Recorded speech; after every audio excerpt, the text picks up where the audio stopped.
ಪ್ರೀತಿಯ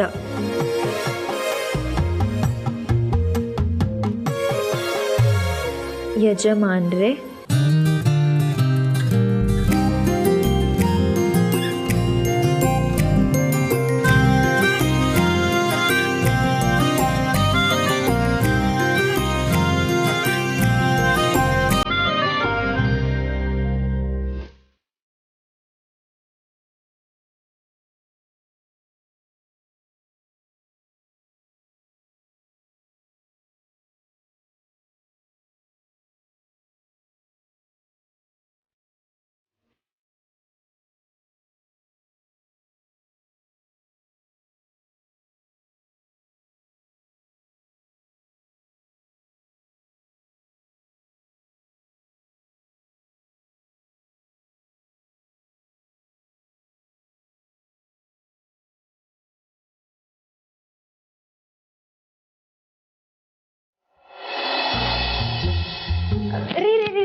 ಯಾಕಿಲ್ಲ? ಗಾಬರಿ ಲೋಡ್ ಬರ್ತಾ ಇದೆಯಾ? ನನ್ನ ಮುಖದಲ್ಲಿ ಗಾಬರಿ ಕಾಣಿಸ್ತಿದ್ಯಾ? ಕಣ್ಣೆಲ್ಲ ಕೆಂಪಾಗಿದೆ. ಇಲ್ಲ ರೀ, ಅದೇನೋ ಡಸ್ಟ್ ಹೋಗಿತ್ತು ಅನಿಸುತ್ತೆ, ಅದಕ್ಕೆ.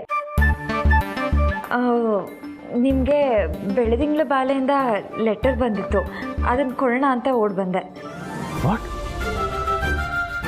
ಬೆಳದಿಂಗಳ ಬಾಲೆ ಲೆಟರ್ ಕಳಿಸಿದಾಳ?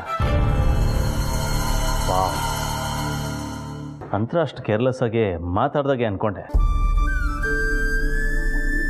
ಬಹುಶಃ ಲೆಟ್ರ್ ಓದ್ಬಿಟ್ಟು ನಾನೆಲ್ಲ ಅರ್ಥ ಮಾಡ್ಕೊಳ್ಳಿ ಅಂತ ಹಾಕಿ ಮಾಡಿದ್ದಾಳೆ. ಕೊಡು, ಓದೋಣ. ನೀವು ಬೇಜಾರು ಮಾಡ್ಕೊಡಲ್ಲ ಅಂದರೆ ನಾನು ಈ ಲೆಟರ್ನ ಓದ್ಬೋದಾ? ಕಮಾನ್ ಇಲ್ಲ, ಇದರಲ್ಲಿ ಬೇಸರ ಏನು ಬಂತು? ನನ್ನ ಆಗು ಹೋಗುಗಳೆಲ್ಲ ನಿನಗೆ ಗೊತ್ತಿದೆ, ಓದು, ನೋ ಪ್ರಾಬ್ಲಮ್.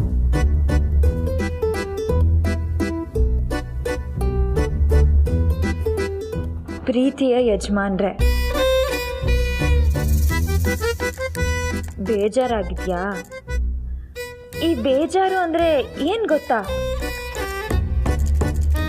ನಾವು ಅಂದ್ಕೊಂಡಿದ್ದು ಆಗದೆ ಹೋದಾಗ ಅಥವಾ ಆಗೋದು ಸ್ವಲ್ಪ ತಡ ಆದಾಗ ಹತಾಶೆ ಆಗುತ್ತಲ್ಲ, ಅದೇ ಬೇಜಾರು.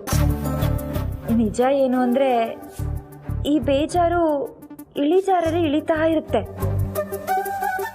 ಹಾಗಾಗಿ ಬೇಜಾರು ಬಂದಾಗ ನಾವು ಎತ್ತರದಲ್ಲಿದ್ದೀವಿ ಅಂತ ಅನಿಸುತ್ತೆ, ಆದರೆ ನಮಗೆ ಗೊತ್ತಿಲ್ಲದೆ ಅದು ನಮ್ಮ ಕಾಲ ಹತ್ರನೇ ಬಂದಿರುತ್ತೆ. ಇಂಥ ಬೇಜಾರಿಗೆಲ್ಲ ನೀವು ತಲೆ ಕೆಡ್ಸ್ಕೋಬಾರ್ದು.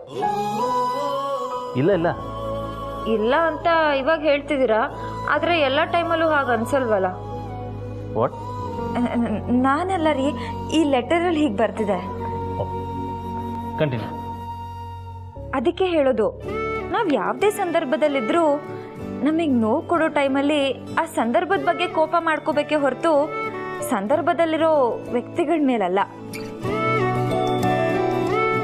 ಆಗ ಆ ಸಂದರ್ಭ ಚೆನ್ನಾಗಾಗಲಿ ಅಂತ ಬಯಸ್ತೀವಿ ಹೊರತು ಆ ವ್ಯಕ್ತಿ ಚೇಂಜ್ ಆಗಲಿ ಅಂತ ನಾವು ಬಯಸಲ್ಲ ಅಲ್ವಾ? ಆ ವ್ಯಕ್ತಿ ಹೇಗಿರ್ತಾರೋ ಹಾಗೆ ಒಪ್ಕೊಳ್ಳೋದು ಪ್ರೀತಿ ಅಲ್ವಾ ಯಜಮಾನ್ರೆ? Yes, you are right. ಅಂತ ಪ್ರೀತಿಯಲ್ಲಿ ಸ್ವಾರ್ಥ ಇರಬೇಕು, ಆ ಸ್ವಾರ್ಥಕ್ಕೊಂದು ಅರ್ಥ ಇರಬೇಕು, ಆ ಅರ್ಥಕ್ಕೊಂದು ಬೆಲೆ ಇರಬೇಕು, ಆ ಬೆಲೆಗೆ ಪ್ರೀತಿಯ ಬೆಲೆ ಇರಬೇಕು. ನೋಡಿ, ಪ್ರೀತಿಯಿಂದಾನೇ ಸ್ಟಾರ್ಟ್ ಆಗಿ ಪ್ರೀತಿಗೆ ಎಂಡ್ ಆಯಿತು. ಅದಕ್ಕೆ ಹೇಳೋದು, ಪ್ರೀತಿ ಅನ್ನೋದು ಸೂರ್ಯ ಇದ್ದ ಹಾಗೆ. ಮುಳುಗ್ತು ಅನ್ಕೊಂಡವ್ರಿಗೆ ಕತ್ಲಾಯ್ತು ಅಂತ, ಅದೇ ನಾಳೆ ಮತ್ತೆ ಬರ್ತಾನೆ ಅಂತ ಅನ್ಕೊಂಡವ್ರಿಗೆ ಬೆಳಕು. ಅರ್ಥ ಆಯ್ತಾ ಯಜಮಾನ್ರೆ? ಅರ್ಥ ಆಯಿತು, ತುಂಬ ಚೆನ್ನಾಗಿ ಅರ್ಥ ಆಯಿತು. ನಾನಿದನ್ನು ಕತ್ಲು ಅಂದ್ಕೊಳ್ಳಲ್ಲ, ಬೆಳಕು ಬಂದೇ ಬರುತ್ತೆ. ಆ್ಯಂಡ್ ಆ ಬೆಳಕಲ್ಲಿ ಪ್ರೀತಿ ಇದ್ದೇ ಇರುತ್ತೆ. ಥ್ಯಾಂಕ್ ಯು ಅಂತರ, ಥ್ಯಾಂಕ್ ಯು ವೆರಿ ಮಚ್.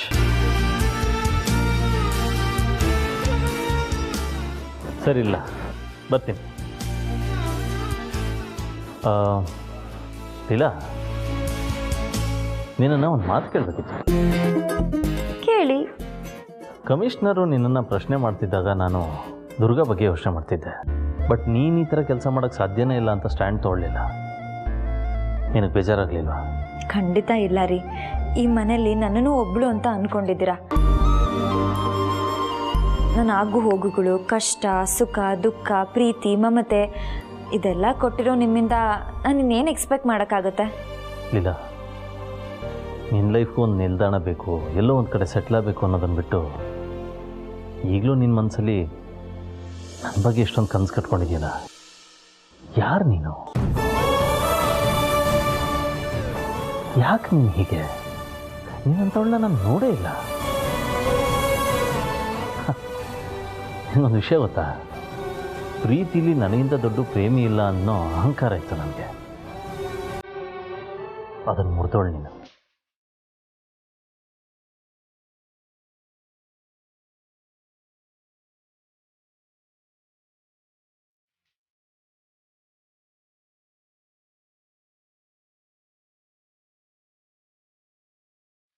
ಇದೆಲ್ಲ ಕಲ್ತಿದ್ದು ನಿಮ್ಮಿಂದಾನೇ ರೀ. ನೀವು ಅಂತರಾಕನ ಎಷ್ಟು ಪ್ರೀತಿಸ್ತಿದ್ದೀರಾ ಅಂತ ಗೊತ್ತಾದ್ಮೇಲೆ ಪ್ರೀತಿ ಅಂದ್ರೇನು, ಪ್ರೀತಿಯಲ್ಲಿರೋ ನಿಸ್ವಾರ್ಥ ಅಂದರೆ ಏನು ಅಂತ ನಂಗೆ ಗೊತ್ತಾಗಿತ್ತು. ನೀನು ಇಷ್ಟೆಲ್ಲ ಮಾಡ್ತಿರೋದಕ್ಕೆ ನಾನು ಏನು ಕೊಡಬೇಕು ಅಂತಲೇ ಗೊತ್ತಾಗ್ತಾ ಇಲ್ಲ. ಪ್ರೀತಿ? ನಿಮ್ಮ ನಗು? ಈ ಹಿಟ್ಲರ್ ನಗೋದನ್ನು ಕಲ್ತಿದ್ದೆ ನಿನ್ನಿಂದ. ಇಷ್ಟಾದರೆ ಸಾಕು.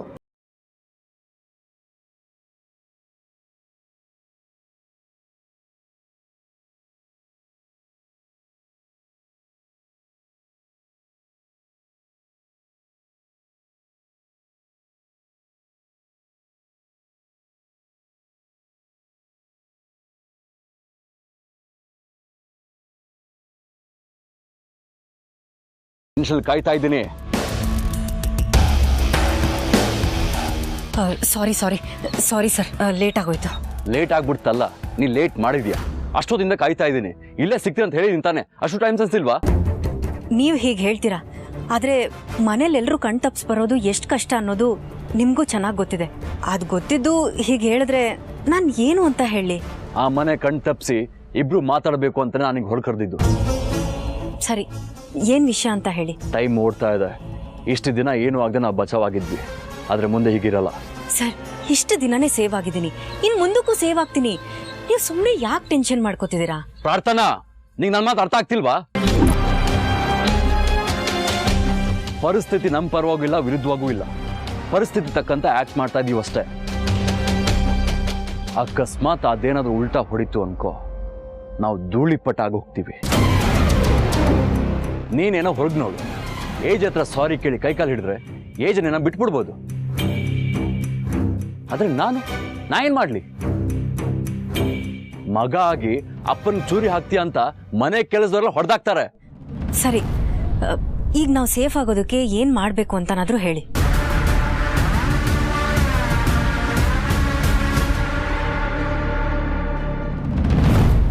ಕೌಸಲ್ಯ, ಇವತ್ತು ಲಂಚ್ ಬಾಕ್ಸ್ ಬೇಡ, ಬೇಗ ಬರ್ತೀನಿ. ಫೀಲ್ಡ್ ವರ್ಕ್ ಏನಿಲ್ಲ ಅನ್ಸುತ್ತೆ. ರೀ ರೀ ರೀ ರೀ ರೀ ಒಂದು ನಿಮಿಷ ರೀ. ಏನಾಯ್ತು? ದುಡ್ಡೇನಾದ್ರು ಬೇಕಿತ್ತಾ? ಬೇಡ ರೀ, ತರಕಾರಿ ರೇಷನ್ ಎಲ್ಲ ಮೊನ್ನೆ ತಾನೇ ತಂದಿದ್ದೀರಾ, ಮತ್ತೆ ಯಾಕೆ ದುಡ್ಡು? ಹಾ, ಮತ್ತೇನು ಬೇಕು? ಯಾಕೆ ಒಂದು ನಿಮಿಷ ಅಂದೆ? ಅದು ಕೌಸಲ್ಯ, ಏನೇ ಇದು ಹೇಳೋದಕ್ಕೆ ನನ್ನ ಹತ್ರನೇ ಮುಜುಗ್ರನ? ನಮಗೆ ಮದುವೆ ಆಗಿ 25 ವರ್ಷ ಆಯ್ತು, ಇನ್ನೂ ಮುಜುಗ್ರ ಅಂದ್ರೆ ನೋಡಿದವ್ರು ಏನು ಅನ್ಕೊಳಲ್ಲ ಹೇಳೋ. ಶೋ, ಅದಕ್ಕೂ ಇದಕ್ಕೂ ಏನ್ರಿ ಸಂಬಂಧ? ನಾನು ಹೇಳೋದು ಮೊದಲು ಕೇಳಿ.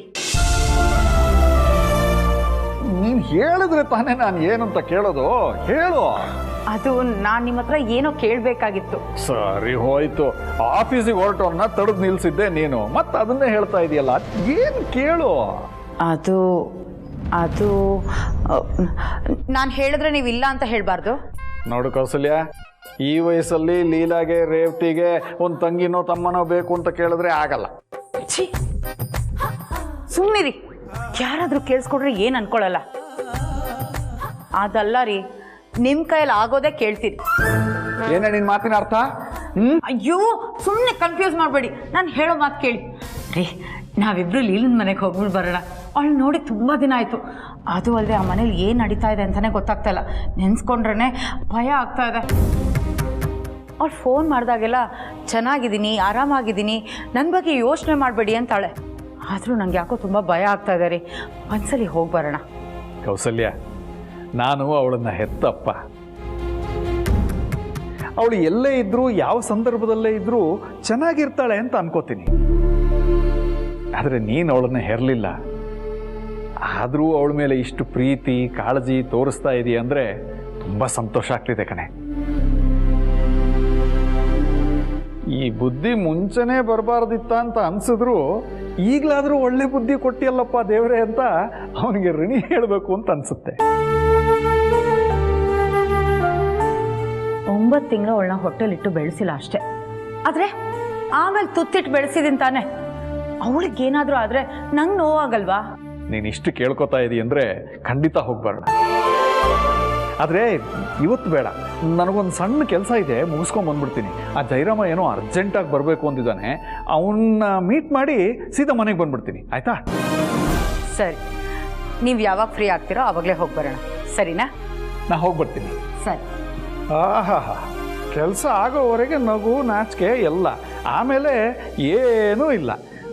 ನಗ್ತಾ ಕಳಿಸ್ಕೊಡೆ ನನ್ನನ್ನು. ಸರಿ, ಆಯ್ತು, ಹೋಗಿ ಬನ್ನಿ. ಕಾಯ್ತಾ ಇರ್ತೀನಿ. ದುರ್ಗಾ ಅವರೇ, ಎಲ್ಲಿದ್ದೀರಾ? ಮೋಸ್ಟ್ಲಿ ಹೊರಗಡೆ ಇದ್ದಾರೆ ಅನ್ಸುತ್ತೆ.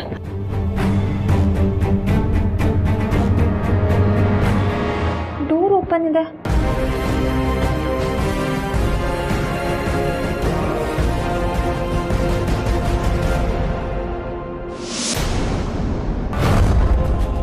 ದುರ್ಗಾ ಅವರೇ, ಇಲ್ಲೇ ಕೂತಿದ್ದೀರಾ? ರೂಮಲ್ಲಿ ಜಾಗ ಇರುವಾಗ ಇಲ್ಲೇ ಬಂದು ಕೂತಿದ್ದೀರಾ? ಯಾಕೆ ಕಣ್ಣೀರು ಹಾಕ್ತಾ ಇದ್ದೀರಾ? ಯಾಕೆ ಅಳ್ತಾ ಇದ್ದೀರಾ ಅಂತ ಹೇಳಿ ಪ್ಲೀಸ್. ನೀವು ಮಾತಾಡದೆ ಹೋದ್ರೆ ನಮ್ಗೇನು ಗೊತ್ತಾಗಲ್ಲ. ನಂಗೆ ಗೊತ್ತು ನೀವು ತುಂಬ ಪ್ರೆಷರಲ್ಲಿ ಇದ್ದೀರಾ ಅಂತ. ಆ ಪ್ರಾರ್ಥನಾ ನಿಮ್ಗೇನಾದರೂ ಒತ್ತಾಯ ಮಾಡ್ತಾ ಇದ್ದಾಳ? ನೀವನ್ನ ಬ್ಲ್ಯಾಕ್ ಮೇಲ್ ಮಾಡ್ತಾ ಇದ್ದಾಳ? ಪ್ಲೀಸ್ ದುರ್ಗಾ, ನೀವು ಮಾತಾಡಿ. ನೀವೇನು ಹೇಳ್ದೆ ಹೋದರೆ ಅವಳ ಹಟ್ಟಹಾಸ ಇನ್ನೂ ಜಾಸ್ತಿ ಆಗ್ತಾ ಹೋಗುತ್ತೆ. ನ್ಯಾಯವಾಗಿರೋ ನಾವು ಅನುಭವಿಸ್ತಾನೆ ಇರ್ತೀವಿ. ಪ್ಲೀಸ್ ದುರ್ಗಾ, ಮಾತಾಡಿ ಮಾತಾಡಿ. ಪ್ಲೀಸ್ ನೀವು ಅಳಬೇಡಿ. ನಿಮ್ಮ ಕಣ್ಣೀರು ನೋಡಿದ್ರೆ, ನೀವು ಅಳೋದು ನೋಡಿದ್ರೆ ನೀವು ಕಿಡ್ನ್ಯಾಪ್ ಆಗಿರೋ ಭಯ ಕಾಣ್ತಾ ಇಲ್ಲ. ಬೇರೆ ಏನೋ ಸಮಸ್ಯೆ ಇದೆ ಅಂತ ಅನಿಸ್ತಿದೆ. ಹೇಳಿ ದುರ್ಗಾ ಅವರೇ, ಏನಾಗ್ತಿದೆ ಅಂತ ಹೇಳಿ. ನಾನು ಒಬ್ಬಳೇ ಇದ್ದೀನಿ, ಇಲ್ಲಿ ಯಾರೂ ಇಲ್ಲ. ನಿಮ್ಮ ಸಮಸ್ಯೆನ ನಾನು ಅರ್ಥ ಮಾಡ್ಕೋತೀನಿ. ನಾನಿಷ್ಟು ಕೇಳ್ಕೊತಿದ್ರು ನೀವು ಹೇಳ್ತಿಲ್ಲ. ಸರಿ, ನಾನು ಒತ್ತಾಯ ಮಾಡಲ್ಲ. ಆದರೆ ಪ್ಲೀಸ್ ನನ್ನ ನಂಬಿ. ನಿಮ್ಗೆ ಯಾವತ್ತು ಹೇಳ್ಬೇಕನ್ಸುತ್ತೆ ನನಗೆ ಹೇಳಿ. ಅದೇ ನೀವು ಹೇಳುವಾಗ ಕಾಲ ಮಿಂಚ್ ಹೋಗಿರಬಾರ್ದು ಅಷ್ಟೆ. ಏನಾದರೂ ಆಗಲಿ, ನಾನು ನಿಮ್ಮ ಜೊತೆ ಇರ್ತೀನಿ.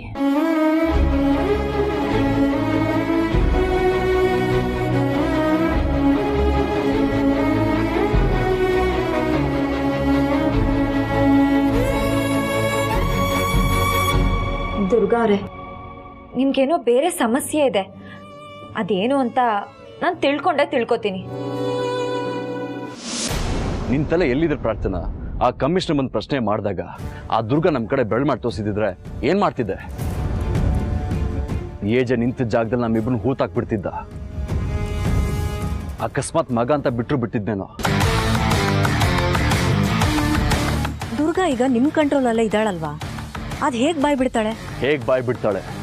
ಅವಳ ಜಾಗದಲ್ಲಿ ಬೇರೆ ಯಾರೇ ಇದ್ದಿದ್ರು ಬಾಯ್ ಬಿಡ್ತಿದ್ರು. ಆದರೆ ಅವಳ ಜೊತೆ ಇರೋದು ನಾನು. ಹೇಗೋ ಅವಳನ್ನ ಬ್ಲ್ಯಾಕ್ ಮೇಲ್ ಮಾಡಿ ಹೆದರಿಸಿ ಬೆದರಿಸಿ ಕಂಟ್ರೋಲ್ ಇಟ್ಕೊಂಡಿದ್ದೀನಿ. ಅದಕ್ಕೆ ನಾ ಬಚಾವಾಗಿದ್ದು. ನಾನು ಈ ಮನೆಗೆ ಈಗ ಬಂದಿದ್ದೀನಿ. ನೀನು ಈ ಮನೇಲಿ ತುಂಬ ದಿನದಿಂದ ಇದೆಯಾ. ಏಜನ್ನ ಕಂಟ್ರೋಲ್ ಮಾಡೋಕೆ ಕಲ್ತಿಲ್ಲ ಅಂದರೆ ನೀ ಸೋಲ್ಗೆ ಹತ್ರ ಇದೆ ಅಂತ ಅರ್ಥ. ಇಲ್ಲ, ನಾನು ಎಲ್ಲ ರೀತಿ ಟ್ರೈ ಮಾಡ್ತಾ ಇದ್ದೀನಿ.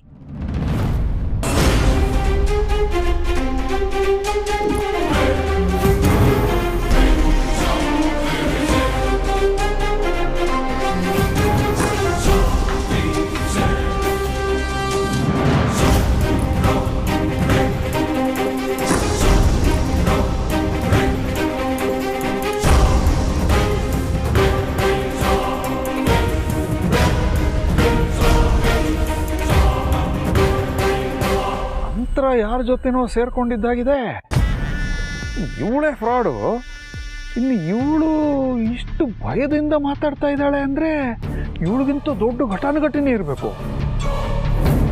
ಯಾರಿರ್ಬೋದು? ಯಾವಾಗ ಕೇಳಿದ್ರು ಇದೇ ಮಾತು ಹೇಳ್ತೀಯ ನೀನು. ನಂಗೆ ಇದೆಲ್ಲ ಇಷ್ಟ ಆಗಲ್ಲ. ಇನ್ನೊಂದ್ಸಲ ಈಗ ಆಗದೆ ಇರೋ ಥರ ನೋಡ್ಕೋತೀನಿ. I am really sorry.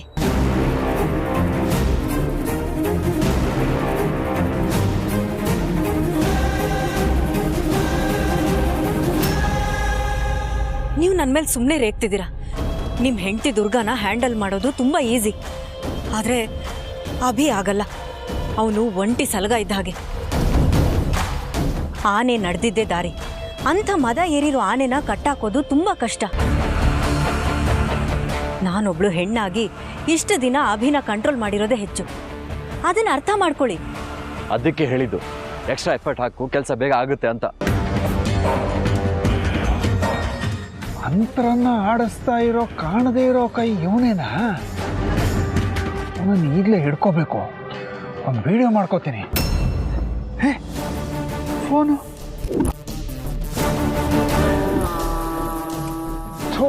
ಎಂಥ ಸಮಯದಲ್ಲಿ ಫೋನ್ ಮನೇಲೆ ಮರೆತು ಬಂದೆ ನಾನು. ಇರಲಿ ಚಂದ್ರಶೇಖರ, ಈ ಮುಖನ ಸರಿಯಾಗಿ ನೆನ್ಪಿಟ್ಕೋ, ಬೇಕಾಗುತ್ತೆ.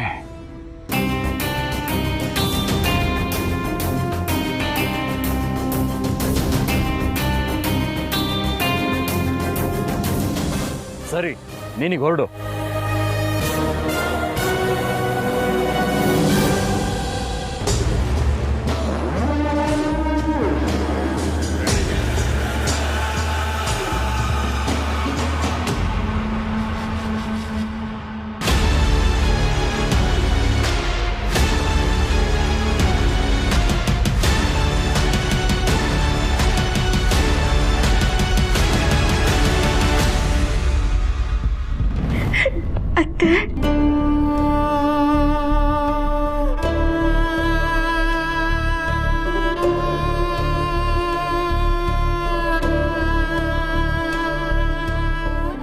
ದುರ್ಗಾ ಅತ್ತೆ, ನನ್ನ ಕ್ಷಮಿಸ್ಬಿಡಿ. ನೀವೆಷ್ಟು ಮಾತಾಡ್ಸಿದ್ರು ನಾನು ಮಾತಾಡೋ ಪರಿಸ್ಥಿತಿಯಲ್ಲಿ ಇರಲಿಲ್ಲ. ಇಲ್ಲ, ನೀವು ಅಳ್ಬೇಡಿ. ಕ್ಷಮಿಸೋ ಅಂತ ತಪ್ಪೇನು ಮಾಡಿದ್ದೀರಾ ನೀವು? ಅಳ್ಬೇಡಿ, ನಾನಿದ್ದೀನಿ.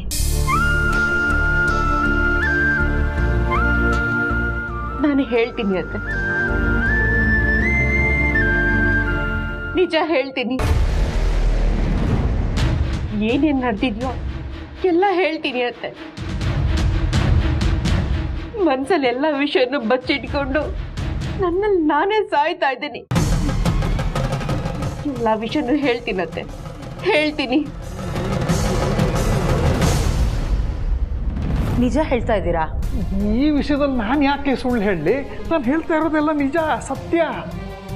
ಅಲ್ಲ ರೀ, ನಿಮ್ಮ ವಯಸ್ಸಾಗಿದೆ, ಕಣ್ಣು ಬೇರೆ ಸರಿಯಾಗಿ ಕಾಣಲ್ಲ. ಮೊದಲೇ ಕನ್ನಡಕ ಹಾಕ್ಕೊಳ್ತಾ ಇದ್ದೀರಾ. ಪವರ್ ಕಡಿಮೆ ಆಗಿ ಯಾರನ್ನೋ ನೋಡಿ ಇನ್ಯಾರೋ ಅಂತ ಅಂದ್ಕೊಂಡಿರ್ಬೇಕು.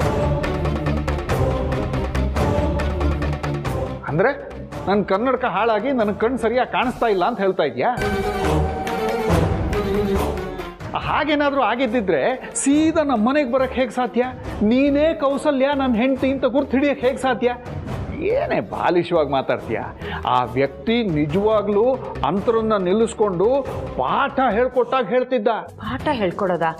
ಅದೇನು ಅಂತ ಸ್ಪಷ್ಟವಾಗಿ ಹೇಳ್ರಿ. ಅಯ್ಯೋ, ಅಂತರಂಗೆ ಯಾವಾಗ ಏನು ಮಾಡಬೇಕು, ಹೇಗೆ ಮಾಡಬೇಕು ಅಂತ ಸ್ಟೆಪ್ ಬೈ ಸ್ಟೆಪ್ ಹೇಳ್ಕೊಡ್ತಾ ಇದ್ದ. ಅವ ಅಂತರ ಇದೆಲ್ಲ ನಾನು ಮಾಡ್ಬೋದು, ಆದರೆ ಏಜೆ ಇರುವಾಗ ಕಷ್ಟ ಅಂತ ಇದ್ಲು. ಎಲ್ಲ ಪದಗಳು ಸ್ಪಷ್ಟವಾಗಿ ಕೇಳಿಸದೆ ಹೋದರೂ ಕೆಲವೊಂದು ಪದಗಳು ನೀಟಾಗಿ ಕೇಳಿಸಿದ್ವು. ಅವನು ಹೇಳ್ತಾ ಇದ್ದ, ನಮ್ಮ ಕೆಲಸನ ಆದಷ್ಟು ಬೇಗ ಮುಗಿಸ್ಬೇಕು, ಇಲ್ಲದೆ ಇದ್ರೆ ಗುರಿ ತಲುಪೋದು ಕಷ್ಟ ಆಗ್ಬೋದು ಅಂತ. ಅಯ್ಯೋ, ಮೊದಲು ಈ ವಿಷಯನ ಲೀಲಂಗೆ ಹೇಳಿ. ಅಂತರ ಮಾತ್ರ ಆ ಮನೆಗೆ ಅಪಾಯ ಅಂತ ಅಂದ್ಕೊಂಡಿದ್ದಾಳೆ. ಅವ್ನು ಯಾವನೋ ಏನೋ ಗೊತ್ತಿಲ್ಲದೆ ಇರೋ ಜಾಗದಲ್ಲಿ ಕಾಲಿಟ್ಟು ನನ್ನ ಮಗಳಿಗೆ ಏನಾದ್ರು ಹೆಚ್ಚು ಕಡಿಮೆ ಆದರೆ ಕಷ್ಟ. ಅಯ್ಯೋ, ನನ್ನ ಹಾಳು ಬುದ್ಧಿಗೆ ಅದು ಹೊಳಿಲೇ ಇಲ್ಲ. ಇರು, ಈಗಲೇ ಡಯಲ್ ಮಾಡ್ತೀನಿ. ದುರ್ಗವ್ರೆ, ನಿಮ್ಗೆ ಏನು ಅನ್ಸುತ್ತೋ ನನ್ನ ಹತ್ರ ಹೇಳ್ಕೊಳ್ಳಿ. ಯಾವ ತೊಂದರೆ ಆಗದೆ ಇರೋ ಹಾಗೆ ನಾನು ನೋಡ್ಕೋತೀನಿ. ನನ್ನ ಕಿಡ್ನಾಪ್ ಮಾಡಿದ್ದು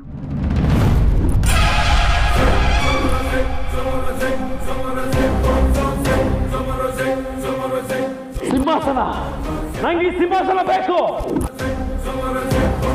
ಅವನು ಅನ್ನ ಹಾಕಿ ಬೆಳೆದನಂತ ಅವನ್ ತಾಳಕೊಂಡು ಅವನ್ ಕರ್ಕೊಂಡ್ ಬಿದ್ದಿರ್ಬೇಕಾ? ನೋ.